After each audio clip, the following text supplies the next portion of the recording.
زو ایک چھوٹے گاؤں میں اپنی نانی کے گھر پہلی بار آتی ہے۔ صبح جب وہ کھڑکی سے باہر دیکھتی ہے تو اسے سامنے پھیلے سرسبز کھیت، اونچے درخت، چہچہاتے پرندے اور دور آسمان پر بادلوں کے ساتھ الفاتی پتنگیں نظر آتی ہے۔ زو کی آنکھوں میں حیرت، خوشی اور تجسس ہے۔ وہ دروازہ کھول کر ننگے پاؤں باہر بھاگتی ہے اور ٹھنڈی مٹی اس کے قدموں کو چھو کر اسے قدرت کے حسن سے جوڑ دیتی ہے۔ گاؤں کے بچے زو کو گاؤں کے سب سے پرانے پیپل کے درخت کے پاس لے جاتے ہیں۔ وہ درخت بہت اونچا ہے اور اس کی شاخوں پر رنگ برنگے دھاگے بندھے ہیں۔ بچے زو کو بتاتے ہیں کہ اس درخت کے نیچے ایک راز چھپا ہوا ہے جس کے بارے میں صرف بہادر ہی جان سکتے ہیں۔ زو دلچسپی سے سب کی باتیں سنتی ہے اور چپکے سے درخت کے گرد چکر لگاتی ہے جیسے کوئی اشارہ ڈھونڈ رہی ہو۔ رات کو زو کی آنکھ کھلتی ہے تو وہ کھڑکی کے باہر سے ہلکی سی سرگوشیوں کی آواز سنتی ہے۔ وہ دبے قدموں کھڑکی تک جاتی ہے۔ آسمان پر چاندنی پھیلی ہوئی ہے اور درخت کے سائے ہل رہے ہیں۔ درخت کے پیچھے کچھ جگمگاتی روشنی دکھائی دیتی ہے۔ زو کی دل کی دھڑکن تیز ہو جاتی ہے۔ اس کی آنکھوں میں خوف نہیں بلکہ تجسس ہے۔ اگلی صبح زو دوبارہ اسی درخت کے پیچھے جاتی ہے۔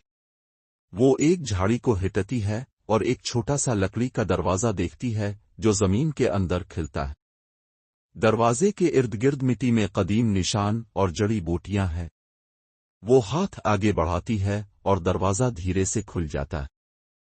اندر سے ٹھنڈی ہوا کا جھونکا آتا ہے اور ایک مدھم روشنی اس کے چہرے پر پڑتی ہے۔ زو دروازے سے اندر داخل ہوتی ہے۔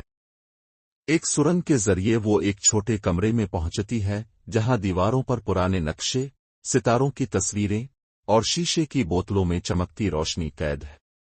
درمیان میں ایک پرانی کتاب رکھی ہے جس پر سنہری الفاظ میں "اے راز" لکھا ہے۔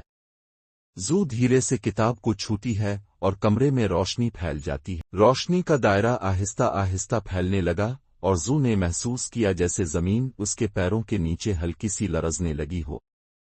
کتاب کے صفحات خود بخود پلٹنے لگے اور ہر صفحے پر ایک نیا نقشہ ظاہر ہونے لگا۔ وہ نقشے کسی اور دنیا کی سمت اشارہ کر رہے تھے۔ زو نے دھیرے سے اپنی انگلی ایک روشن ستارے پر رکھی اور اچانک زمین پر موجود نشان سے ایک روشنی کی لکیر نکلی جو سرنگ کے دوسرے کنارے کی طرف اشارہ کر رہی تھی۔ اس آواز نے پھر کہا، "یہی ہے وہ راستہ جس پر چل کر تم راز کو مکمل کرو گی۔" زو نے گہری سانس لی اور روشنی کی لکیر پر قدم بڑھا دیا۔ زو روشنی کے نشان پر چلتی رہی۔ سرنگ تنگ تھی مگر اس کے دل میں خوف کی جگہ تجسس نے لے لی تھی۔ دیواروں پر چھوٹے چھوٹے آئینے لگے تھے جو چلتے چلتے روشن ہونے لگے۔ ان آئینوں میں زو کو اپنے بچپن کی تصویریں دکھائی دینے لگیں جیسے یہ سرنگ اس کی یادوں کا خزانہ ہو۔ ایک آئینے کے پاس رکتے ہوئے اسے ایک جملہ دکھائی دیا، "تمہارا ماضی ہی تمہیں مستقبل تک لے جائے گا۔" زو نے کتاب کو مضبوطی سے تھاما اور آگے بڑھتی رہی۔ سرنگ کے آخر میں ایک بڑا سا پتھریلا دروازہ تھا جس پر کوئی کنڈی یا ہینڈل نہیں تھا۔ زو نے ادھر الفا دیر دیکھا مگر دروازہ کھلنے کا کوئی طریقہ نہ ملا۔ وہ کچھ دیر سوچتی رہی، پھر دل سے آواز آئی، "اس دروازے کو عقل نہیں، دل کھولے گا۔" زو نے آنکھیں بند کیں، ایک گہری سانس لی اور اپنا ہاتھ دل پر رکھ کر دروازے کو چھوا۔ اچانک دروازہ خود بخود کھلنے لگا اور ایک نئی دنیا سامنے آ گئی۔ دروازہ کھلتے ہی زو ایک حسین وادی میں آ گئی۔ ہر طرف رنگ برنگے پھول، اڑتے جگنو اور ہلکی ہلکی موسیقی گونج رہی تھی۔ آسمان نیلا اور صاف اور نیچے ایک جھیل کے کنارے سبز گھاس تھی۔ زو حیرت سے آگے بڑھی۔ اسے لگا جیسے یہ جگہ اس نے خواب میں دیکھی ہو۔ جھیل کے پانی میں جھانکتے ہوئے اسے اپنی وہی کتاب نظر آئی جس کے الفاظ چمک رہے تھے۔ زو جھیل کے کنارے بیٹھی، کتاب کو کھولا۔ آخری صفحے پر صرف ایک جملہ لکھا تھا، "راز وہ نہیں جو چھپا ہو، راز وہ ہے جو تم نے جان لیا ہو۔" زو مسکرائی۔ اس نے جو کچھ دیکھا، محسوس کیا اور سیکھا وہی اس کی اصل طاقت تھی۔ اب وہ واپس جانے کے لیے تیار تھی، ایک نئی روشنی اور شعور کے ساتھ۔ جیسے ہی اس نے کتاب بند کی، وادی آہستہ آہستہ روشنی میں تحلیل ہونے لگی۔ جب وادی روشنی میں تبدیل ہو رہی تھی، زو کو جھیل کے پاس ایک روشنی کا دروازہ نظر آیا۔ وہ آہستہ آہستہ اس کے قریب گئی۔ دروازے کے گرد روشنی سے الفاظ بننے لگے، اب تم وہ نہیں رہی جو پہلے تھیں۔ تم نے راز کو اپنے دل میں جگہ لیا ہے۔ زو نے مسکرا کر سر ہلایا اور روشنی کے دروازے سے گزر گئی۔ ایک نرمی سی ہوا اس کے ساتھ چلنے لگی، جیسے پوری کائنات اس کی واپسی پر مسکرا رہی ہو۔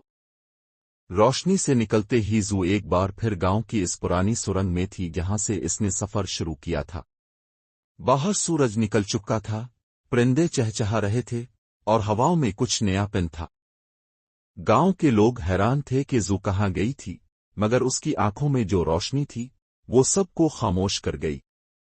اس نے صرف اتنا کہا، کبھی کبھی سب سے بڑا راز وہی ہوتا ہے جو تمہاری آنکھیں نہیں، دل سمجھتا ہے۔ رات کو زو اپنی چھت پر لیٹی ستاروں کو دیکھ رہی تھی۔ وہ جانتی تھی کہ اس کی کہانی ختم نہیں ہوئی، بلکہ ایک نیا باب شروع ہوا ہے۔ اس کے ہاتھ میں وہی کتاب تھی، مگر اب اس کے صفحات خالی تھے، جیسے وہ کہہ رہے ہوں کہ اب آگے تم لکھو گی۔ زو نے آسمان کی طرف دیکھا، مسکرائی اور کہا، میں تیار ہوں نئی کہانی کے لیے۔ اگلی صبح زو بیدار ہوئی تو اس کی کتاب سے ایک چمکدار تارا باہر نکلا اور آسمان کی طرف الفاڑنے لگا۔ زو فوراً چھت سے نیچے آئی، اپنی ہوڈی پہنی، جوتے پہنے اور کتاب ہاتھ میں لی۔ وہ تارا اس کے لیے ایک نیا راستہ دکھا رہا تھا۔ زو نے دل کی آواز سنی، اس بار سفر باہر نہیں، اندر کا ہوگا۔ تارا زو کو ایک ویران پہاڑ کی چوٹی پر لے گیا، جہاں صرف ایک عمارت کھڑی تھی، خوابوں کی لائبریری۔ اندر قدم رکھتے ہی ہر کتاب سے خوابوں کی تصویریں نکل رہی تھیں، جیسے ہر کتاب ایک کھڑکی ہو۔ زو کی کتاب نے خود بخود ایک شیلف پر جگہ بنا لی اور خالی صفحات روشنی سے بھرنے لگے۔ لائبریری کے اندر ایک کمرہ تھا جس کی ہر دیوار آئینوں سے بھری ہوئی تھی۔ زو جب اندر داخل ہوئی تو ہر آئینے میں وہ مختلف روپ میں نظر آئی، بچپن، خواب، خوف، حوصلہ اور مسکراہٹ۔ اچانک ایک آئینہ ٹوٹا اور اس کے پیچھے ایک چمکدار دروازہ ظاہر ہوا جس پر لکھا تھا، جو خود کو جان گیا وہ سب کو جان گیا۔ دروازہ کھلتے ہی زو وقت کی ندی میں داخل ہو گئے۔ وہاں گھڑیوں کے بجائے ستارے تھے اور ہر قدم پر اسے اپنی کہانی کے لمحے یاد آنے لگے۔ اس نے محسوس کیا کہ وقت کو جیتنے کے لیے لمحے کو جینا پڑتا ہے۔ اس کی کتاب میں ایک جملہ چمکا، وقت تمہیں لے نہیں جاتا، تم وقت کو لے جاتے ہو۔ 5ویں دن زو ایک ہرے بھرے میدان میں پہنچی جہاں پرندے، درخت اور خوشبوؤں سے لبریز فضا تھی۔ وہاں ایک خالی کینوس تھا اور پاس ہی ایک قلم۔ کتاب نے دھیرے سے بند ہو کر کہا، اب تم لکھو گی، جو دل سے نکلے گا وہی سب کے دل تک پہنچے گا۔ زو نے قلم الفاٹ الف اور اپنی نئی کہانی لکھنا شروع کی، ایک کہانی جو ختم نہیں ہوگی۔ جب زو نے کینوس پر پہلی لائن لکھی، اچانک آسمان پر کالے بادل چھا گئے۔ میدان میں دھند پھیلنے لگی، سب کچھ دھندلا ہو گیا۔ زو نے کتاب کو قریب کیا، مگر وہ اب خاموش تھی۔ ایک سرد ہوا چلی اور زو کو لگا جیسے وہ کسی انجان جگہ پر آ گئی ہو، نہ پرندے، نہ درخت، صرف خاموشی۔ زو نے خود کو تنہا محسوس کیا، جیسے کہانی اس کے ہاتھ سے چھن گئی ہو۔ دھند مکمل طور پر ختم ہو گئی۔ زو دوبارہ اسی میدان میں آ گئی تھی۔ اب کینوس پر پہلا جملہ چمک رہا تھا اور قلم آسمان کی طرف اڑ رہا تھا۔ کتاب نے دوبارہ کھل کر کہا، تم نے اپنی اندرونی روشنی کو پہچان لیا، یہی سب سے بڑا راز تھا۔ زو نے مسکرا کر آسمان کی طرف دیکھا اور کہا، اب میں صرف کہانی نہیں لکھوں گی، میں خود ایک کہانی بن چکی ہوں۔ دوستو، اس کہانی نے مجھے یہ سکھایا کہ جواب ہمیشہ باہر نہیں، اپنے اندر ہوتا ہے۔ ڈرا دینے والے راستے بھی روشنی کی طرف لے جاتے ہیں اگر ہم دل سے سفر کریں۔ 3 اپنا ماضی نہ بھولو، وہی تمہیں آگے لے جائے گا۔ 4 ہر مشکل ہمیں مضبوط بناتی ہے، خوف کو تسلیم کرو مگر رکنا نہیں۔ 5 کہانی تم خود ہو اور تمہارا قلم تمہارے ہاتھ میں ہے۔ میری کہانی یہاں ختم نہیں ہوتی، بلکہ یہی سے میری نئی کہانی شروع ہوتی ہے۔ شکریہ کہ آپ میرے ساتھ اس جادوئی سفر پر چلے۔ اگلے ایپیسوڈ کے لیے ہمارا چینل ضرور سبسکرائب کریں۔ کیونکہ اگلی کہانی آپ کے دل سے جڑی ہوگی۔